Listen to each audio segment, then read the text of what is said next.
Welcome everyone. Welcome everyone. I'll call the meeting into session. All right, to the classroom.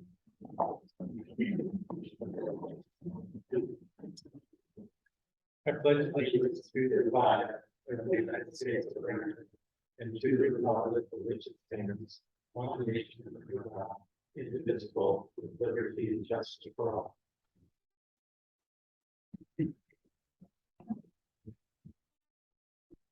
Okay. Go into roll call.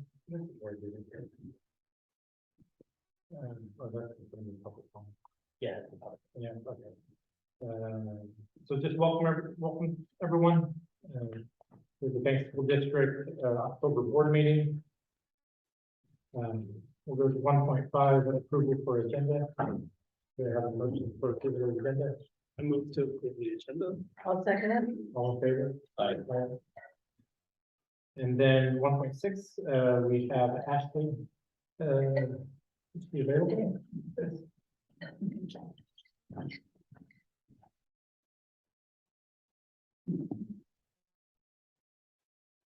Hello and good evening, everybody. My name is Ashley Shiggy and I'm the current ASB Vice President at the high school.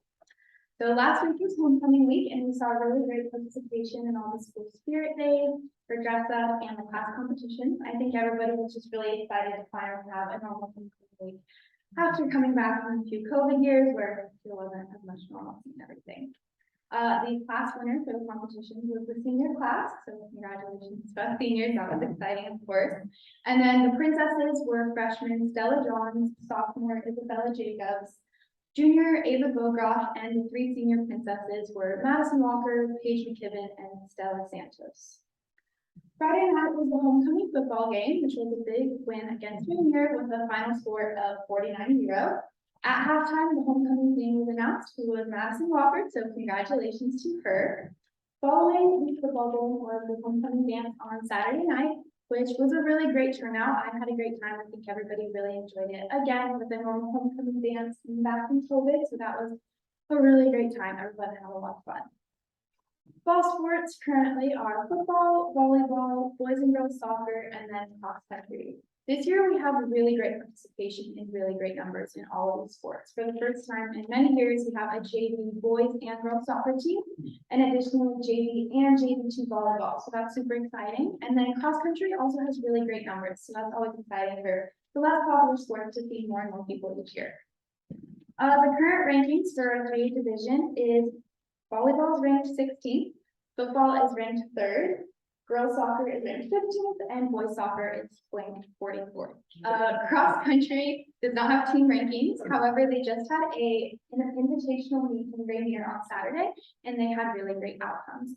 The boys team placed 5th, and unfortunately, the girls team was unable to place due to not enough girl runners. However, freshman Sophie Schoolmeister and freshman Aline Dioni, they had really big finishes. Sophie finished 1st overall in girls and we placed 4th overall for boys. So congratulations to them. That was super exciting. At the high school this year, there is a new no cell phone policy.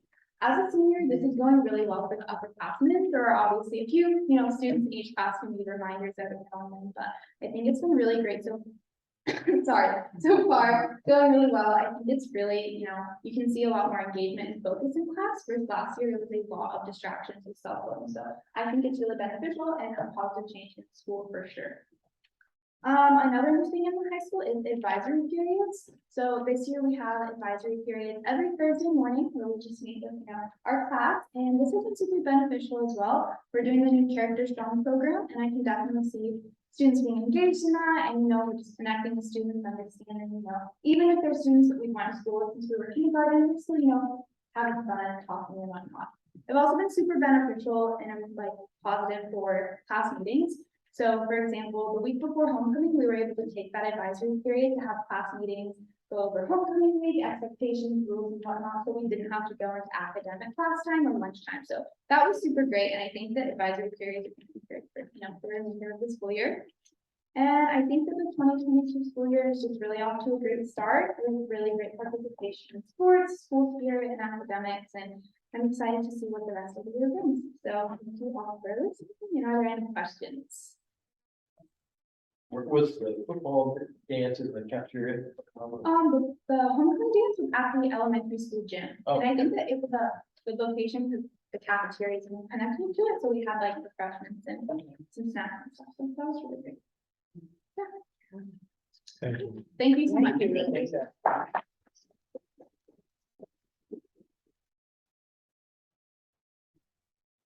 Moving on to recommendations, 2.1, student services. Right, am I up? Yeah, Darla, you're gonna be a little bit of a 20-second break in that. Okay. Oh, boy. That was less than 20 seconds. Well, first of all, I want to say, what a great job Ashley did, public speaking and sharing the activities from the high school. So very nice job. Thank you for that. Yeah. So I have the pleasure of being here tonight to celebrate our low incidence disabilities program in the district.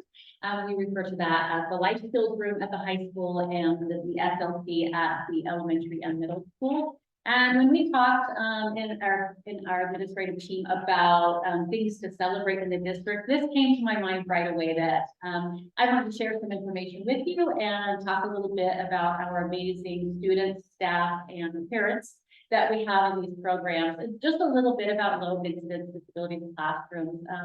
The students that are usually in these classrooms or programs are deaf, hard of hearing, deaf and blind, blind and visually impaired, autism spectrum disorder, traumatic brain injury, and orthopedic disabilities. There can be others as well, but these are kind of the main categories for these programs. And they serve, just as we do, students kindergarten to 21. So we do have some students in our program who are post-high school age students in our program. So I want to just share tonight just some pictures and a little bit of information about the great students that we have in our program as well as the staff. So our goal for our students in our SLC and life skills programs is we want our students to engage in high quality, inclusive education provided by trained and caring professionals. So the goal of these programs, even though we have separate classrooms for this program, our goal is to get these students out and with their gen ed peers as much as possible. And our educators in these programs have that front and center as their goal is to incorporate these students' days and activities and things with their gen ed peers. So our why, I want to talk a little bit about why are we celebrating, why do we want to talk about and recognize the staff and the students and the parents in this program? And really our why is the students. We feel really, really proud and really, really fortunate to be able to have these students in our district, that we can provide a program where we don't have to send them to bigger districts where there are these programs, that we've been able to provide as a small district this program in-house, which is a really, really big deal. And as I visit with administrators from other districts, Base is known for having this program and for being able to house these students and take care of these students and their families in our district. So we're really, really proud of that. So we'll just start at the elementary school and share a couple of pictures of some of our students at the elementary school. Okay, this is Leo and Max, and it's the first day at the elementary school. Marissa Mosier is our teacher at the elementary school, and she does a great job. Each of our classrooms have a certified teacher and then about 3 assistants, depending on the needs of our students in that classroom. And this is Riddick and Graceland also on the first day of school. They're always so excited. And the elementary has a great classroom because of the way it's built. We could take the divider out of 2 of the classrooms and make it one big one, which is a great space over there. So we're really fortunate to have that. That's Riddick and Graceland. The middle school has a brand new program this year. And I know on the schedule or on the agenda it said I was going to just be talking about the middle school, but I wanted to talk about just why. But our middle school program is new this year. We have in the past had a program, a classroom at the elementary, and then we had one at the middle school, but it had students 6 through post-high school. So we have so many students now that we needed 3 classrooms. And so we've moved our high school students up so that they could be with their gen ed peers at the high school, and we opened a middle school classroom. And so Jacob, we have just a little video to show you a couple of our students at the middle school. Are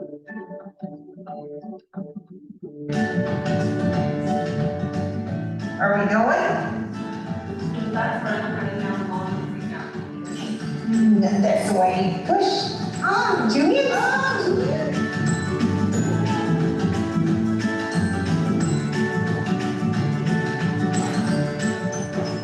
Push. Push. Oh, kindergartner, you better. Are you gonna get me? Yeah.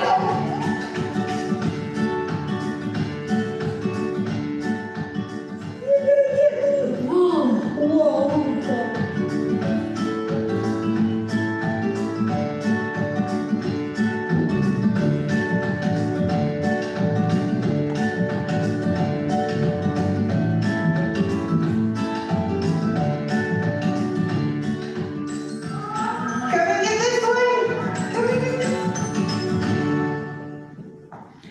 All right, and Kara was, she was the main star in that video, because she is so much fun to have at the elementary school, just as the others are. But I didn't just do that because her mom is, in the audience or anything. But I think that one of the things that I feel really proud of with the program is our staff work very closely with the parents, and that we truly see ourselves as a team with the parents and with the community. I know you lost my PowerPoint, Jay. Oh, there you go, okay. And then this is PAX, and PAX is now serving lunch at the middle school. So this is the first day he got to serve lunch, and he was really, really super proud. So, Vivian, who's another one of our students, he's also serving lunch at the middle school. This is the first time for them. And this is our middle school classroom, and they really are just a family in our classroom. And we're super proud of the program that we have up and running. We have great staff in there who just care so much about the students. Banks High School, so now our kids who have the middle school bus, we miss them, but they went to the high school. They still come over every day and bring the teacher board tea coffee. So we get to see them every single day. And they bake on Fridays. So if you get on their list, you want to be on their list because they bake yummy treats on Fridays. This is Sean. Sean's been with us for a long time, and he is doing his shopping at Jim's. For their cooking that they do on Fridays. He's not always happy about walking to gym, but he does a great job. A recent field trip that they went on, one of the big things with our students who are transition age are community outings. So they do a lot of community outings. This is Oregon Heritage Farm. They went to Pumpkin Patch to visit the animals there just recently. There they are again, Joe and Sean and Kimmy and Marty. And Mariposa Park, this is a park that is not too far from our school that has adaptive equipment. So it's really great. We can take the students there and they have a really fun time there. Joe and Marty and me. And then they went to homecoming dance last Friday. So Marty and Kimmy, and then Marty and Kimmy with their friends. And Marty told me today the only thing she was disappointed in is they didn't play the song that she requested. She was a little fired up about that.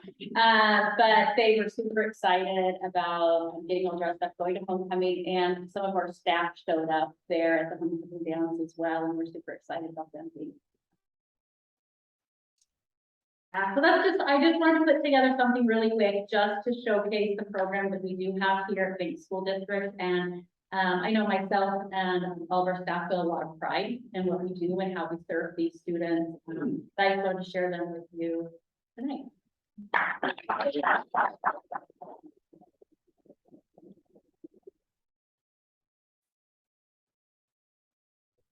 Yeah, thank you, Darla, for that. Okay, we move into audience comments and just a quick statement. So the Banks School District Board of Directors request comments to be limited to 5 minutes per speaker. Speakers will state their name and city of residence for the record. The board appreciates community members sharing information during public comment, but the board does not respond to public comment. The board can ask clarifying questions.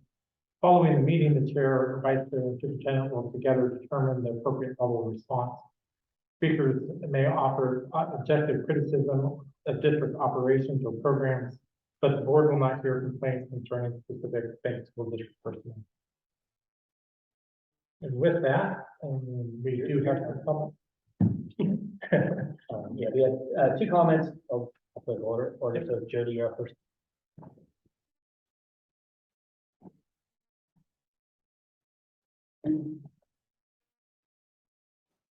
Hi, everybody, my name is Jody, and yes, I'm a resident. I first just want to say thank you, Brian. Brian, the way that you've come in and that you have expressed and shown and already modeled that you value communication, it means a lot to all of us. I'm sure it means a lot to everyone here. So I wanted to thank you for that. Thank you for the way that you're already trying to look at our requests for more interaction, and that there would be more transparency, more communication with the point. I want to reiterate a few things just that I've said over the whole last year since you're new. And I just kind of want to just run through them. But basically the first one is that I would like to reiterate request of a significant number of us in the community for a forum in which we can have deeper dialogue about important issues. Whether that's a town hall forum, like, even quarterly, some time where we can discuss things that come up in board work sessions or in these board meetings or anywhere. Or a Q&A perhaps at the end of a school board meeting would be my suggestion, because basically we have 5 minutes to say something and you might question us, but we don't have an option to question you guys on things that you're thinking about and policies and things that, they're coming up. For instance, I sat in on the work session and I have one question about amendment to board policy, and that was the discussion about the responsibility of the board to represent the voters. And I would like clarification on, because I didn't have the packet in front of me and don't understand exactly what you guys are going through and what was being stricken out. And Will's suggestion that, about toward the best interest. Anyway, we would like to know specifically, what, I would like to know in that specific instance. So I'd like a forum in which I could just ask that and someone could explain it to me quickly and easily. But I appreciate, Brian, you're saying that you want to be committed to respond to all questions and issues raised by in public comment. And then I want to reiterate or bring forward some of my concerns about learning standards coming down from ODE and things especially related to social science standards. I printed them off today, and I just want to read two tiny things that are serious cause for concern for me related especially to critical race theory. I've brought that up multiple times. And specifically, for instance, in grade 1, there are multiple items like civics and government, financial literacy that are addressed, and economics is one of them. It says appropriately identify sources of income, but secondly, the new standard here added just for 2021 is define equity, equality, and systems of power in grade 1. And if you know anything about critical theory, this is what we're talking about. This is where it is coming into our learning standards and into our classrooms. And in grade 4, for instance, under econ, it says examine the consequences of power and privilege on issues related to poverty, income, and accumulation of wealth. These are the things, these are the standards that our schools have to meet, right? And so what I've asked for and what I've printed out for you is something I asked for before from Jeff, which is that our school district would consider adopting the pro-human learning standards from FAIR. And I just want to read something that what FAIR says about themselves. The Foundation Against Intolerance and Racism is a nonpartisan organization dedicated to advancing civil rights and liberties for all Americans and promoting a common culture based on fairness, understanding, and humanity. Fair learning standards provide essential guidance for teaching and learning about the histories, experiences, and contributions of people of different cultural and ancestral backgrounds in the U.S. These standards can be used to inform and guide curricula in ethnic or racial studies, history, social studies, and civics, and economics. And existing standards in these subject areas generally provide either cynical or triumphant views This fair standards avoid both mistakes, while honestly acknowledging the injustices and failures of the American past. Our standards emphasize constructive principles that inspire optimism for the American future. So I printed those out for each of you. 5 seconds. And the other things I put in here that I'd like you to see is that a response from FAIR to the Federal Department of Education proposal on, that mine's going on too.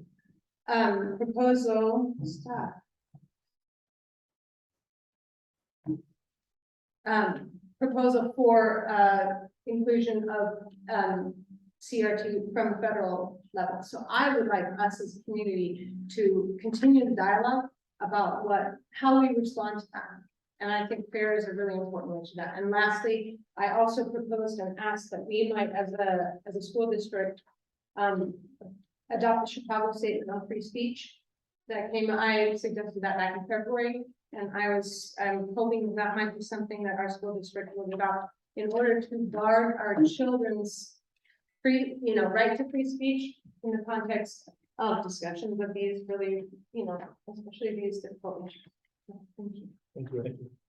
I have a question. The two things you brought up, and I know they're just examples, the first grade example, of first grade speech. I'm just trying to understand, you're concerned there that those things are being addressed or the way they're being addressed? Thank you, Rob. I am concerned about the way they're being addressed. Absolutely. And in fact, I mean, if I can give I want to communicate again that I care about these issues as much, every iota as much as anyone who is on the other side of the political spectrum for me. I feel like these issues are the most important political issues of our time, that race issues are central to healing our culture. And I do not want us to do less. I want to say one thing. Back in April, I think someone asked the board, said, please don't let the equity committee be derailed, meaning by me. And I wanted to say, I have no intention, no desire to derail it. I want us to talk about how we do it, and that we do it in a pro-human way, as opposed to a way that divides our children, teaches them to look always through a race lens, to racialize everything. I want them and us to deal with race issues directly and in significant ways, not superficially, and not putting it under the carpet, and not pretending it doesn't exist in our community, because racism happens.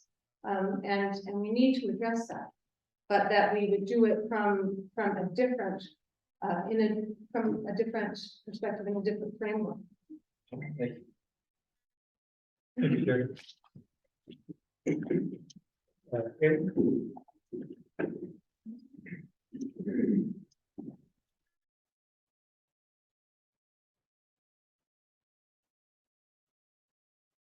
Just like an invisible microphone. Yeah. And speak up then. My name is Ayla Popper, I live in Venice. I guess I'm about 40 years in the community now, so. I want to speak today about policy. And I guess basically it would fall under our admissions policy. For certain things a child has to do to come to this district. Birth certificate, vaccination card. I can't remember what else, where you live. Who's your mom and dad, I guess emergency contact. But I think this is the place where we need to realistically talk about gender and what this district is going to recognize and not recognize. And I think when you have a birth certificate that states your gender, that should be how you are addressed and how you function in this school district. You are a boy when you're born. When you go to boys' sports, you use boys' facilities. If you have son in particular, and same for girls, you don't cross over the opposite gender sports. We have bathrooms that can serve people's private individual needs, either sex.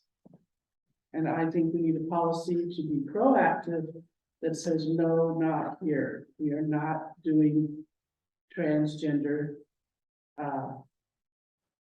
activities that puts children in opposite sports. And for an example, I guess recently the soccer girls, I don't know if it was here or another school, went to Astoria, and there was a girl there that identified as a cat, and she has a litter box provided to her in the school. So I'm just saying, no, not here. And I know I represent enough of the constituents that pay taxes to this district to say, no, not here. Pronouns are abnormal the way they're being handled here and in our whole state. We have the basic his, her, she, he, and we need to get back to that. Children are afraid to talk to people because they don't know what pronoun they use. How ridiculous is that? And what a waste of time. So I want to see a policy that addresses these unfounded, unscientific, medically unidentified issues that is happening in this district. You have 30, 40 children who are now identifying as trans something. We only have 1,100 kids. That's statistically impossible. Medically, I'm an old nurse, 1 in 10,000 boys have a biological issue. 1 in 40,000 girls have a biological issue. So I'm saying here today that the gender activity that you see in this district is ideology and inclusion, equity, contamination. You have teachers that I know of in this district. They have to show you their lesson plans that they teach every day. But when they have free time, they can do whatever they want. You don't know. They're not allowed, they don't have to record that or tell anybody. So you can have 20 minutes of free time because you finished your activity for the day, and you can take a gender quiz if you want to. Okay? Okay, we gotta stop that. And furthermore, not because it's divisive and it wastes our time and it's unrealistic in our society. 0.01% of people function like this. We don't need to do that here. Finally, flags. We have a couple flags that belong to this school. American flag, Oregon flag, and the flags for our sports and our teams, our Braves. BLM, Pride, and all these other flags are divisive. Somebody said, well, that's, they're just whatever, warm, fuzzy, inclusive, nice things. No, they're not. If my kid was here, he'd see a pride flag and said, well, that leaves me out. Somebody said to me, well, it's not like it's a Nazi flag or something. Well, I'm sorry, but guess what? It's divisive. We have to stop this. Let's get back to what we're about. We're about all belonging to Oregon, all belonging to America, and all belonging to the school district. Okay, moving on to presentations and reports. Brian? Yes.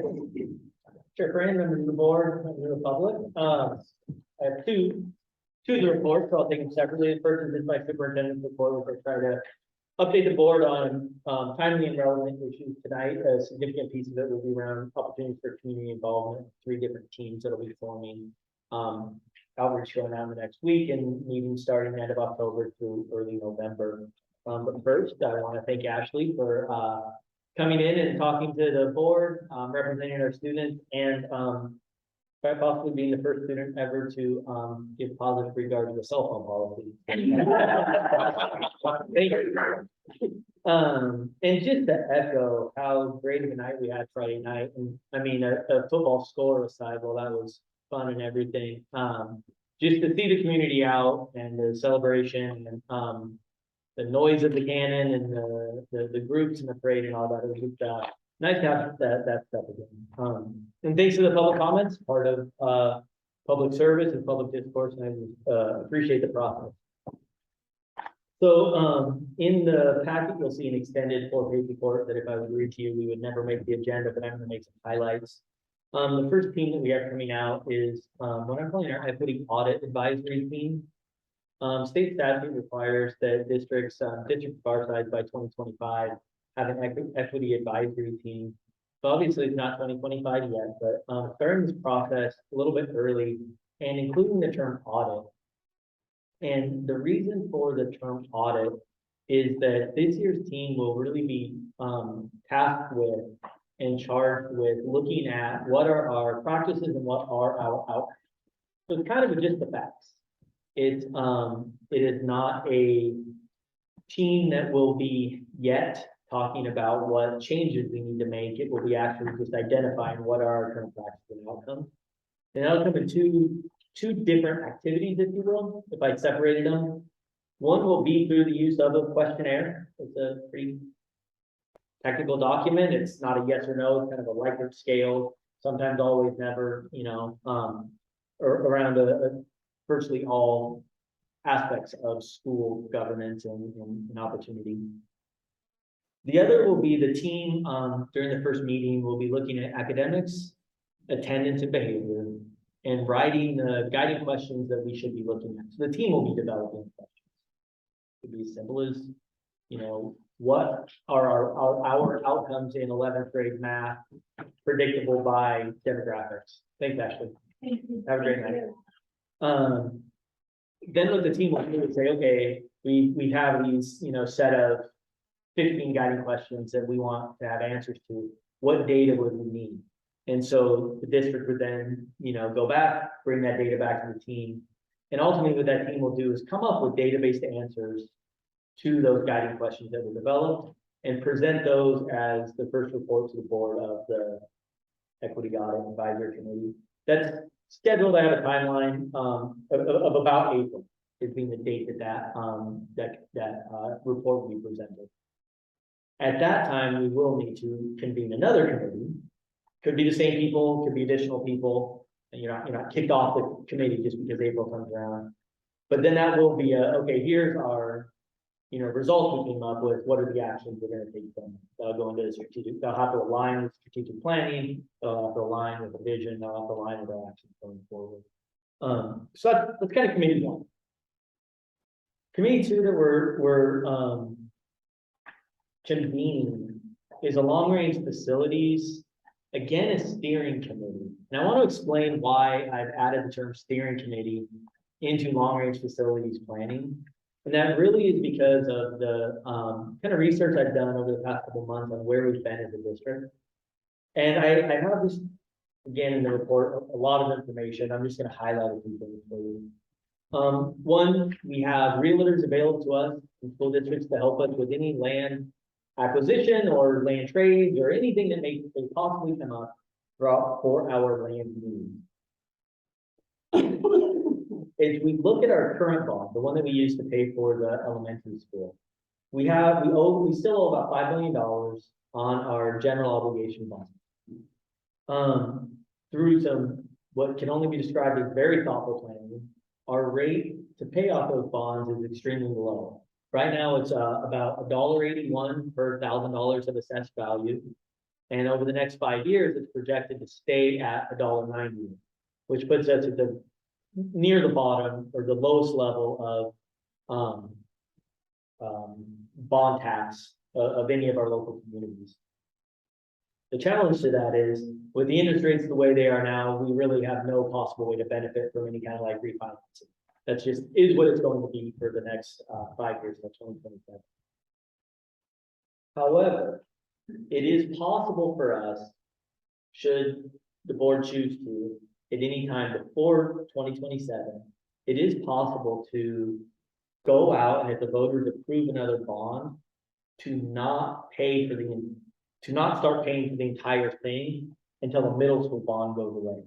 So basically, the example I use is, let's say we need to go to 225 to get a high school bed, 225 per $1,000, and right now it's 191. Between now and 2027, you could just have the community pay the difference. You take a little bit of a hit on interest rates, of course. The joke though, the financial advisor gave me, it's not as bad as us just not paying our mortgage payments for 4 or 5 years. Like, there's ways to structure, but it does come like for bonds we sell, there's less usable money that way, but you're not asking taxpayers to essentially double their tax rate for the next 5 years, right? It would be irresponsible. So then it gets a little tricky. A little bit about construction updates. I know that's all pretty well public knowledge. I don't have any specifics or any insider information on that. However, here's where it gets a little bit tricky. Prior facilities works teams did assessments and plans, like formal paid assessments and paid plans. To qualify for Oregon State matching grants, which can be in the ballpark of $4 to $6 million, those plans actually expire at the end of this calendar year. So it may be advantageous, and we would do this at no cost to the district. It may be advantageous and is likely advantageous to actually redo those assessment plans. Again, we can do so at no cost to the district because that buys us more time. If we were to use the current assessments, we'd actually have to go out to the voters in May of 2023, which doesn't seem likely that the board would think we can be ready for assessment time, but if we think we can, we would certainly do it. The other thing, and it's a cute acronym, OSCIM, I don't know what it stands for, but it is called the Awesome Grant. That's the $4 to $6 million in available funding. There is proposed legislature for the next session because of construction costs, that $4 to $6 million will actually be increased. I don't know how much, but increased somewhat. So it may be again advantageous for us to enter into the next round of Awesome Grants rather than try to just shoehorn in as quickly. What you see in your report there about the TAP grant, again, lots of details in here, but to summarize, what you see in there about the TAP grant, those are grants that we can be awarded. They're non-competitive grants for completing a new assessment, completing a new plan, and the new plan would also, and I'm not saying the other one didn't, but be sure to include both seismic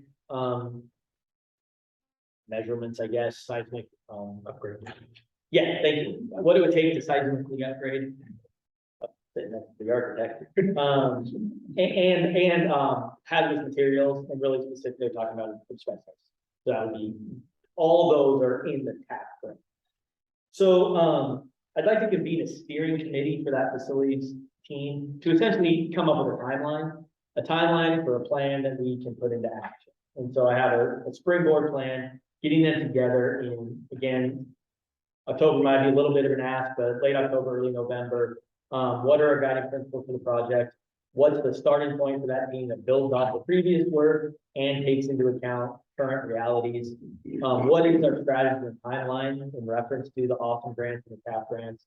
And what are our key pressure points as we are building out with, that I can count, no less than 5 different potential developments in the community? What are the pressure points for the district that we make sure we address?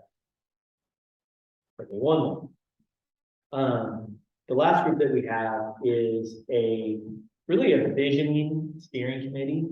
And that committee, like all the committees, will be composed of both district staff and members of the community.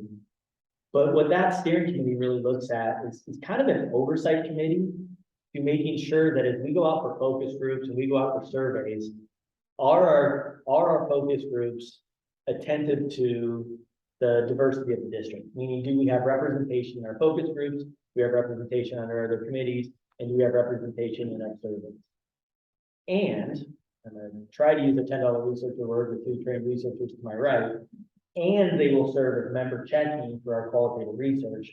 Meaning, when we get the focus groups back and we start to make a claim from, this is what the focus group said, and this is what we would do, we would go back to the steering committee and say, well, this is what everyone said. Are we interpreting that correctly? B+? Okay. So those are committees, and then just before we open up the discussion, just so I can finish it off, I just want to preview tonight's meeting. You'll see an addition to your packet, and they're called situation pages. Essentially, our goal is to eventually have a situation page for everything. But what a situation page does is it briefly describes the either the policy or just the general situation of the topic at hand, and it gives you a recommendation on not what the action would be. We're not recommending you like vote one way or another, but the recommendation may be you should consider voting on this, or we're asking you to vote on this, or like tonight, we're not asking you to vote on anything, so we're just asking you to engage and ask some questions. So situation pages are just with y'all, again, thank you for volunteering your time. When you come in here and get 50-page packets from us, the situation pages are just intended to kind of help add a little bit of clarity to it. Right after this, we'll hear another version of our Division 22 assurances. The board was engaging in a work session. This will be our public, our more public, as you know, work sessions are public, but this will be our more public presentation to that. Your consent agenda just has standard items. And then we do have 2 policy items. One is around, we have staff here to present around the Narcan, the fentanyl, overdose, reversing drug, and we'll do a much better job describing it than me. And then, policy, just a slight change, and we changed the public comment policy to reflect asking, clarifying questions and to reflect, that each public commenter will receive, response from the district. Chair Frame, a little bit of a long-winded report, but that's what I have. Happy to take any questions. Is there any provision under the TAP that references security, school security at all? Or is there anything, are there any funds related to that topic?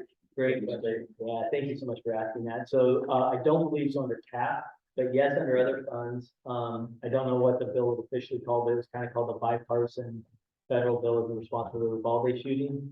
Right now, the only expenditures of those funds are actually in the First Amendment. So the only thing that's come out right now are additional supports for mental health for students, and those are all at regional level. So they would be like in our ESD, getting support from them. However, COSA let us know that in December, there will be competitive grants for facilities upgrades for safety and perimeter hardening, et cetera. But we won't have any information until December. Probably like card readers. I mean, everything from card readers to like even like they have a film you can put over the glass on doors so it can't be hammered through. Fences, you know, it could, I don't know of this grant specifically, but all of those things have been ones that have been done. Did you want to go into Division 22? I'm ready if you're ready. Yeah. Oh, sorry. Oh, absolutely. Just a question around the equity. Oh, yeah. Yeah, the audit advisory team. In here, you talk about membership and members of the community. Does that include students? Are you planning on asking students to be part of this? So in the equity committee, no. So they would be part of like focus groups to get information from, but you asked, I'm not positive that's the right answer, but right now I'm saying no.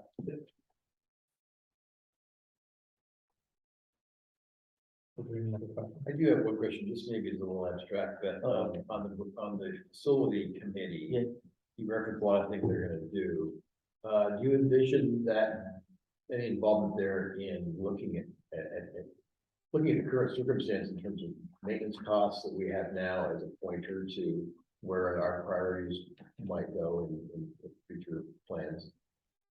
Like maintenance costs that we're currently spending right now, I think it has to. Like, I mean, just the close in proximity to the high school boiler would be a good test case on the amount of money we kind of put into it. There's an efficiency of other HVAC systems. I think that's really good. Yeah, thank you for asking. And the awesome grants are completely matching, right? So if you're asking for $4 million, you can get $4 million in matching funds from the state. Is that how that works? Yeah, it's even less like abstract than that. So you can get on a website and it'll show you your priority level in the district and the amount you would get if you. So the awesome grant by itself is for bank $4 million. So basically all you have to do is have on more than $4 million and you just get that. The reason I was saying between 4 and 6 is if you include seismic upgrades, but not replacements.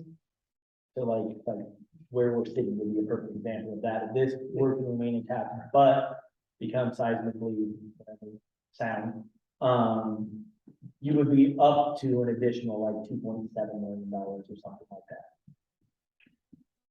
Good question, kind of relative to that. Talk a little bit about other funds that might be available from other sources in terms of grants, It might come from nonprofits, might come from all different sources. And the potential for some of those might be related to facilities. Is there, have you formed any thoughts at all on whether that would be fit in anywhere with any of the building stuff, or is anything you thinking about exploring there or anything? I only really have one update. Most of what I can find as far as competitive grants, or competitive, not competitive grants, but as far as educational grants, are limited in building things. They're more program. Yeah. And a local, one of our other CFOs, I believe she's in Park Rose, is also on a federal commission, probably a pipe dream, but there is pending legislation, if I understood her correctly, at the federal level, to actually make building schools now grants, where you actually would not need to even go through the bond process. Yeah, it's probably a pipe dream. Like, I don't want to get anyone's like hopes up on this, but that'd be like $100 million grant.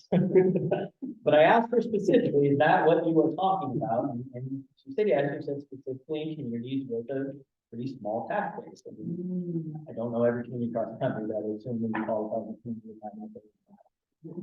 So again, Can you push that for 50? yeah, I'll just find it. Also, I meant to mention this to you, just for general information. A lot of people know there's a lot of things going on in the city in preparation for expansion, and it involves water, involves a lot of traffic flow. And at a meeting I was participating in last week, a lot of that has kind of broken open. Particularly relating to things like flow, where this district will likely intersect with the city in a lot of ways. And so I know we've talked a little bit about how that communication link is going to be there, but there's a lot going on, and we explored a lot of thoughts about things that we hadn't really thought about before in ways the district and the city intersect. Jolene called me, I think it was Friday, Thursday or Friday, and we are counting regular meetings. Good. We have monthly right now, but from what you said, maybe we'll need to do more than monthly. Yeah, it sounds like a lot of exciting stuff. It's going to require some brainstorming, because a lot of them stuff we don't really know what will happen, but we need to kind of try to envision what that might be. Yeah, okay. All right, Mr. Penn, could you put the presentation on Division 22?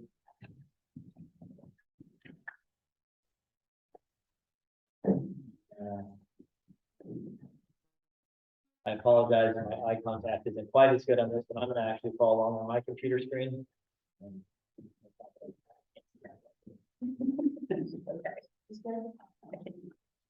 One second.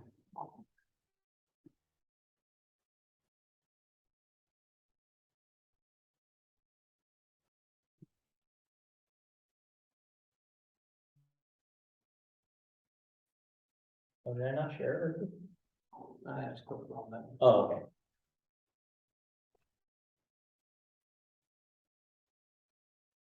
Might not be a worse job than the person over your mouth in public. Okay. Thank you, Mr. Pence. I appreciate your help. So, each year the district reports to the board, the community, and then back to ODE, our, compliance with the Division 22 standards. And I'm going to describe what those are in a second, so I'm not going to do it right now. So this is our summary report, and you'll hear about the steps that we need to take moving forward. So Mr. Prescott, next slide, please. I want to just go to one. There you go.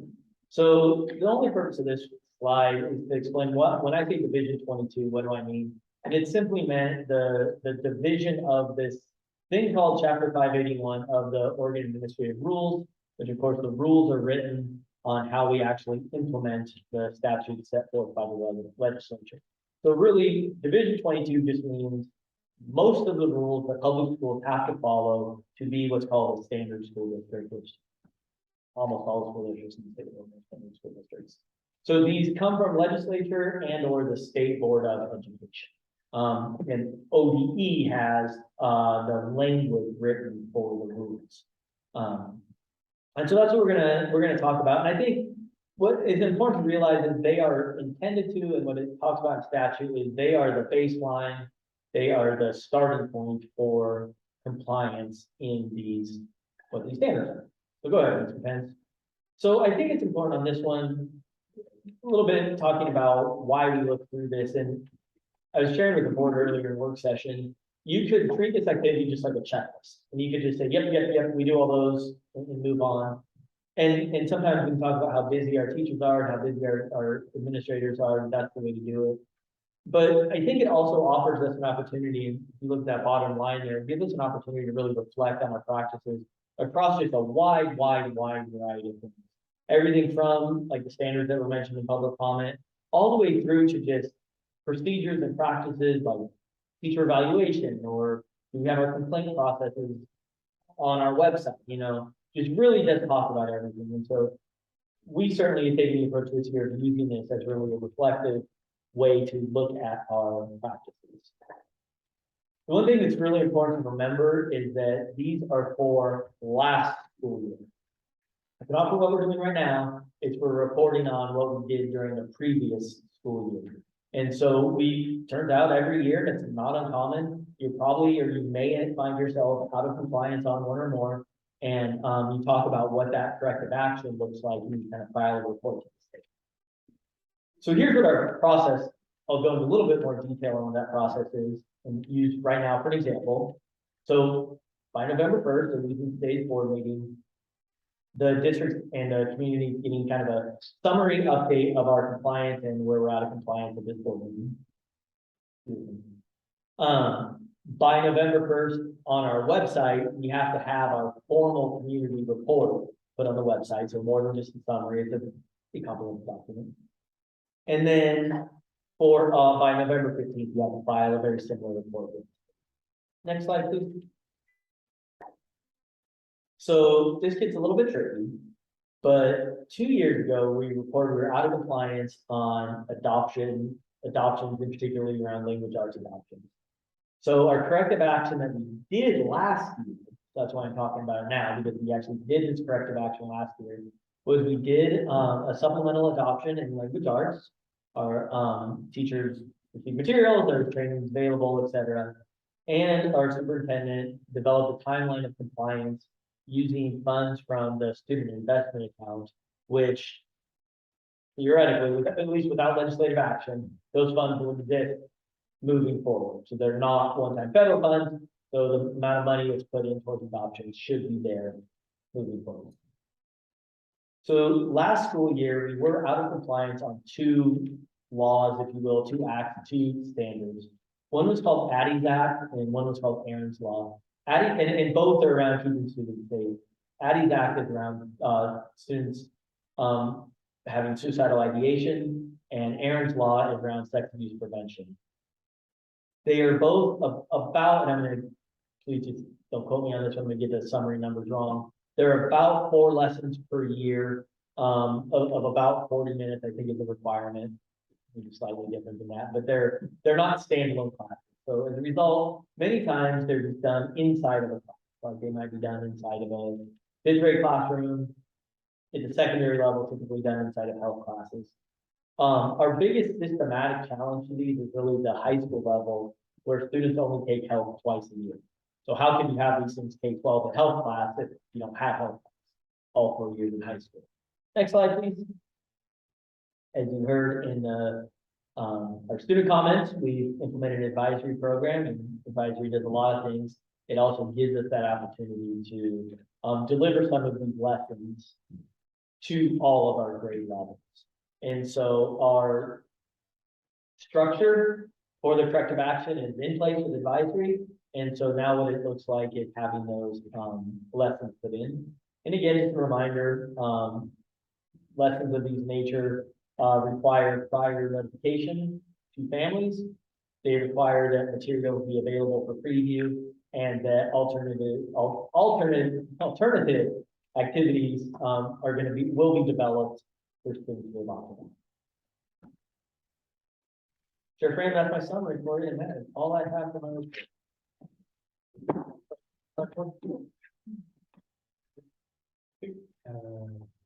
move on to the consent agreement. Do I have a motion to approve the consent agreement?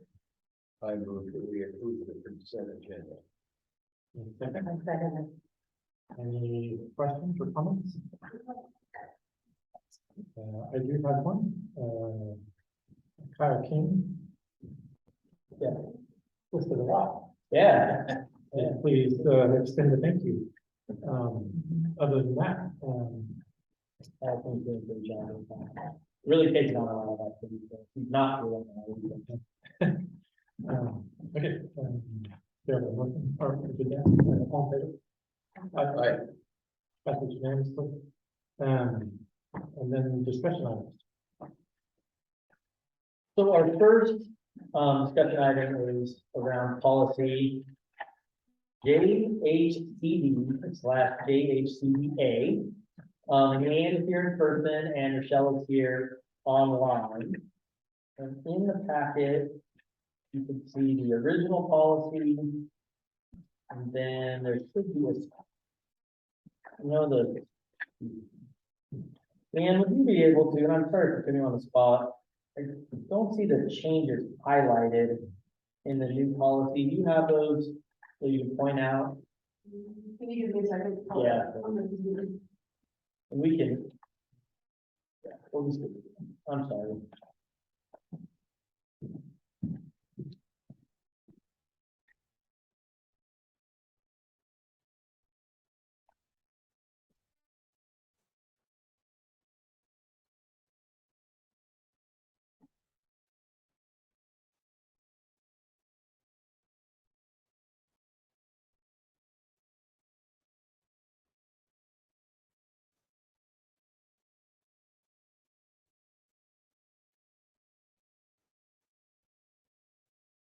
I wonder if I could print those. Read that. Yeah, maybe we should. Brian, I think the only one I had was a sample language, and then we had gone over the one that the board had read. What, back in February of 2020, and I don't have. No, we were just gonna use the one that inserted the sample language. them. So I'll just explain them. You have that, right? You just turn off a couple in color. And then, we can do the second policy, but well, so if you go to, so here's what happened with this policy. I think y'all were considering this in January of 2020. Like just maybe started the discussion briefly, because we found some text of a policy that was like in progress. But from 4 minutes, from everything, there was no indication that you ever took any action, that you ever did it for 3 years, or anything like that. So what you see in your packet of the changes, they just didn't, unfortunately, they didn't print in color. So Molly is gonna print that off, but for example, if you see where it says base for District 13, you see the thing that says medications, the district recognizes. Okay, so then you go to the next page. 5, 6, 7, 8 paragraph down in the lock zone, if I'm pronouncing that correct. That language is new. And if you look right above that, you see epinephrine is in there. The idea is just adding that new medication to the same policy.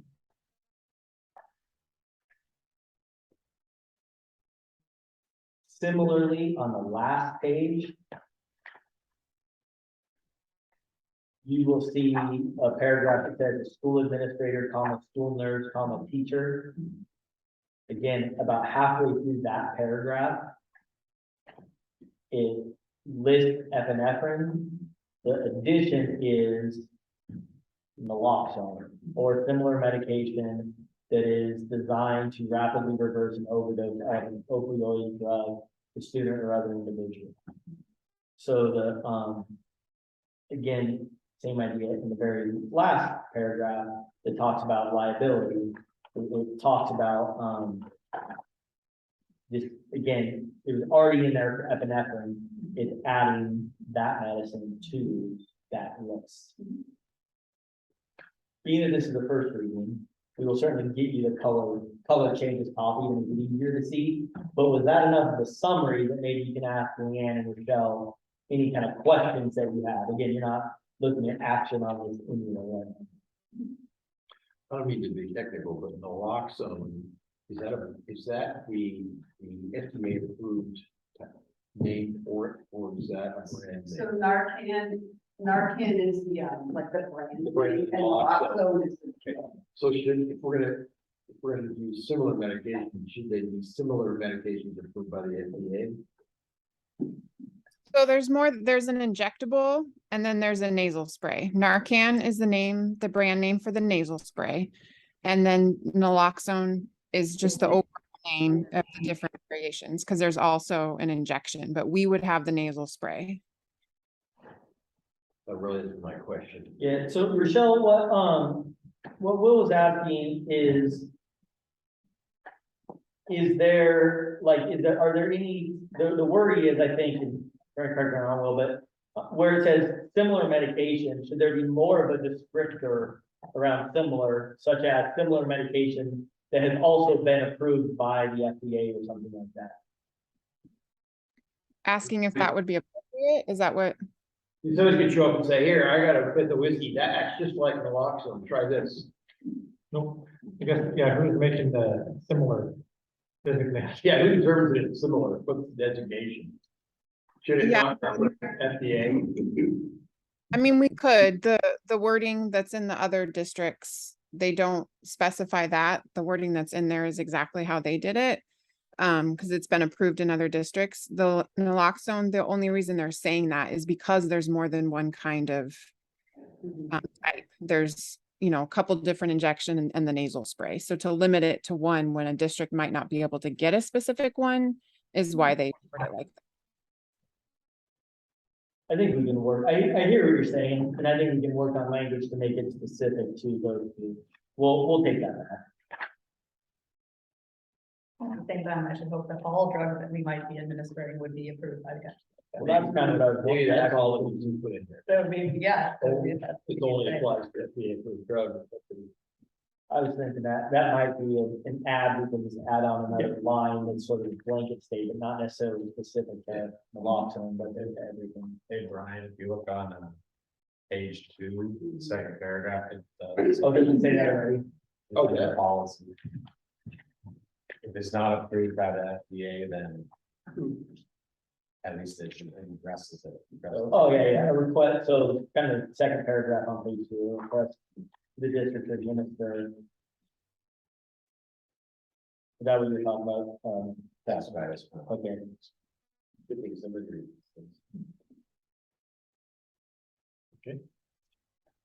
Again, you don't have any action on it, but here's your kind of chance to ask that any questions you have, and then we will get to you before the next meeting. We'll get you an easier copy to read in this with the red, for what was changed. And then next meeting, we'll present it as an action. Okay. Leanne, I think last time I had asked about, this is currently being provided from a grant. And then going forward, if we were going to continue to do that, assuming that there would be a cost to that. I think I got information back, it wasn't very much. No, Rochelle looked into it and it's between $200 and $300. Yeah, okay. Yeah. Thank you both for doing. Thank you. for Any other questions that I can answer? Thank you. Thank you. Yeah. So one more policy. Call that we're moving on. Yeah, move on. I'm sorry.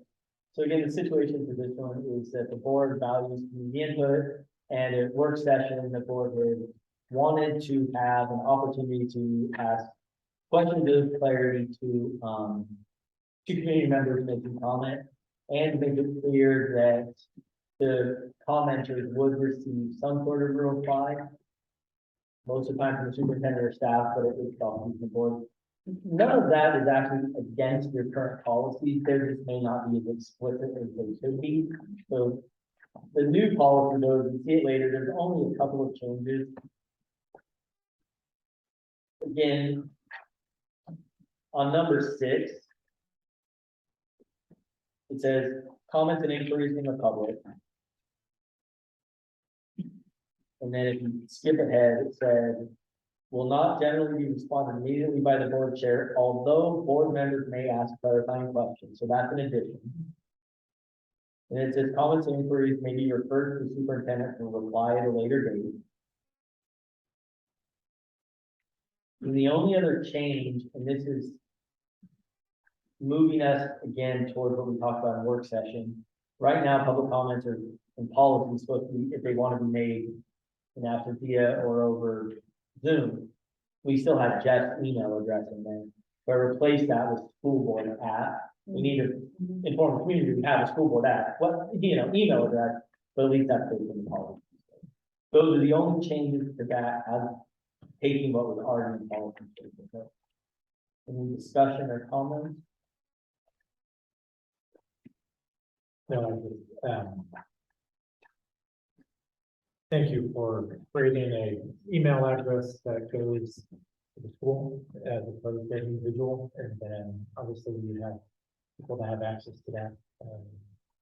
It saves confusion going forward.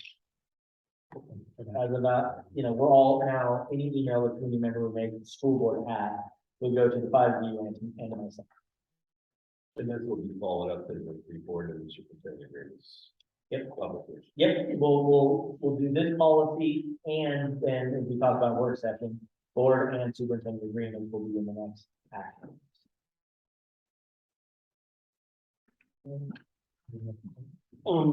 Is this also about the AR? Like, The AR, the EH-AR? yeah, what I thought on that one was the only change was Yeah. the Jeff's email address. I just feel like the first paragraph doesn't belong where it's. I feel like it should go after the second, the third paragraph, or be worked into the third paragraph. The reason is that, I just feel like that's not how we really want to introduce it. That makes sense. Well, Exactly. It doesn't mean, so it's more one key item to vote on this. so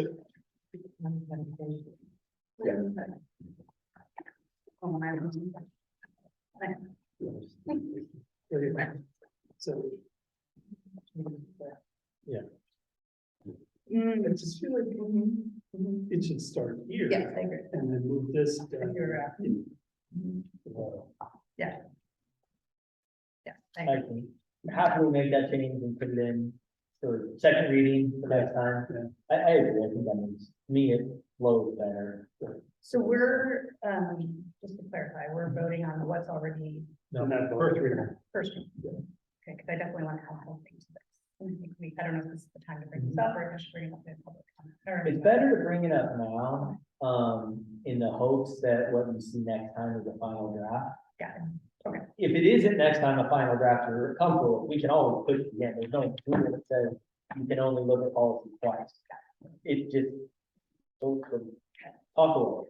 Okay, so I just wanted to make a motion, that the board will not hear public comment that is discriminatory, disrespectful, and derogatory, or in violation of civil rights laws and protected classes of people. My heart is racing right now, listening to what you said, Ayla, was really, really hard, because we want to create a community of students and community members who belong and who feel included and who feel empowered and who are part of this space. And everything you just said, if you had replaced it with Black or Jew or Catholic or man or woman, it would have been completely outrageous. And you said that in a term that is discriminatory against individuals who identify differently than you can understand, but it is not okay. And you said, we need to, I quoted this, not here. I want to say not here. And I don't know if that means you cannot speak in this anymore, because you have said that point so many times, but today it was absolutely unacceptable. And I want to never hear that. And I want none of our students to ever feel that kind of way, because the way I'm feeling, if I had a student or a child who identified as transgender and they heard that, that is awful. That is absolutely awful. Well, I want to hear from you right now. I'm sorry, this is not for you to discuss. So let's just try to keep on focus with.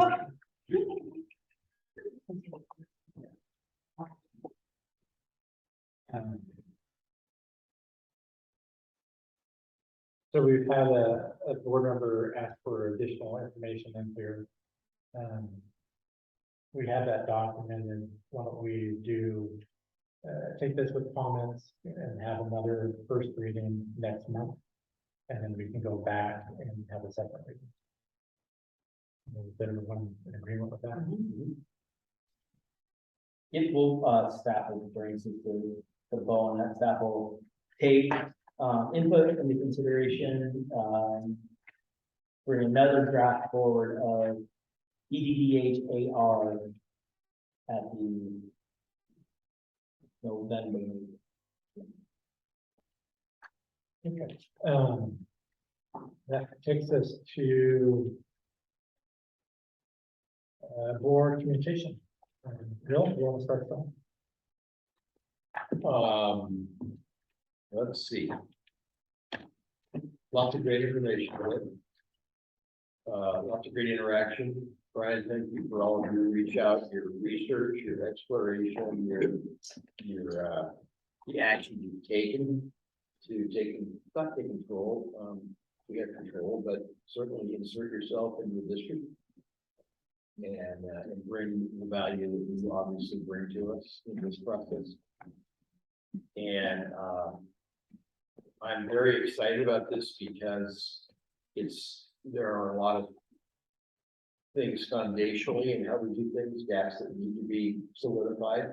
They will maybe assumptions we made. I don't think we did anything wrong, but this will solidify a lot of that.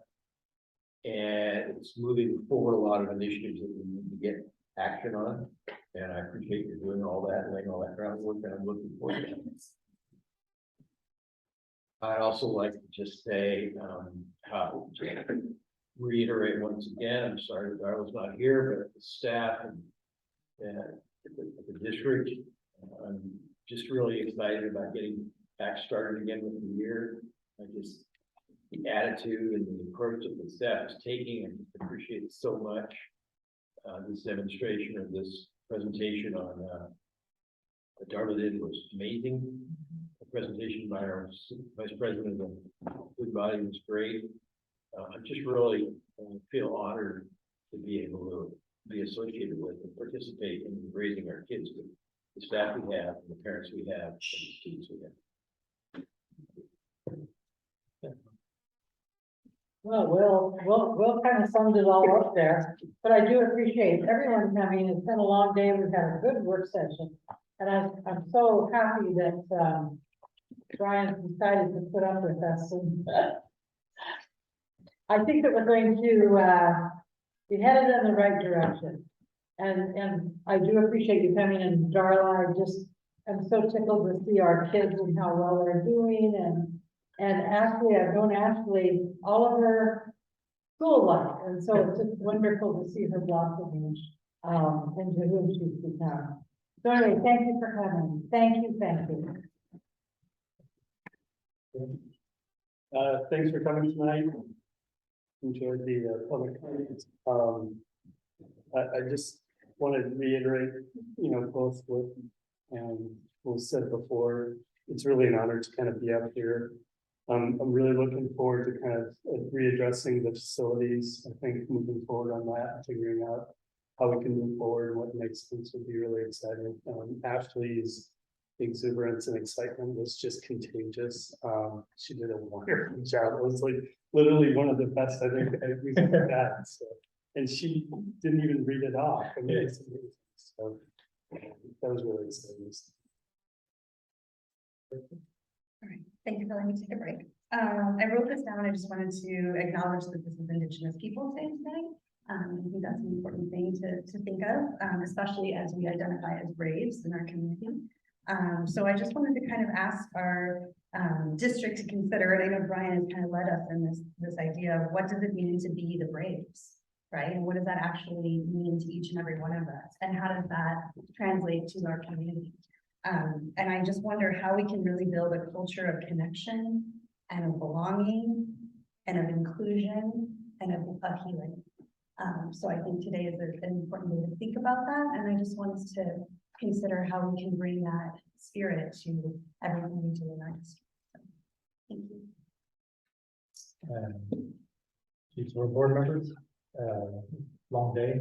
Thank you for attending the work session, being engaged, to our board administration. What you guys are doing, Brian, the direction. Exciting, appreciate it so much. The forming of all the committees. Hopefully we'll engage all of our community so they can participate. I don't know if people remember this, but part of the SIA funding that was approved many years ago, we had very low attendance. Maybe 1 or 2 people at a table. And as much outreach as we try to do, there was a lot of engagement. And as we go forward with that, hopefully we're touching all the classes, all the various sectors of our community to participate in. And I think, Brian, if I recall, and I'm not sure where this landed, but in our agreement with the Confederate Red Home, we were talking about having their flag in our gym. And I think that'd be well worth pursuing. With that, thank you, everyone. I'll adjourn the meeting.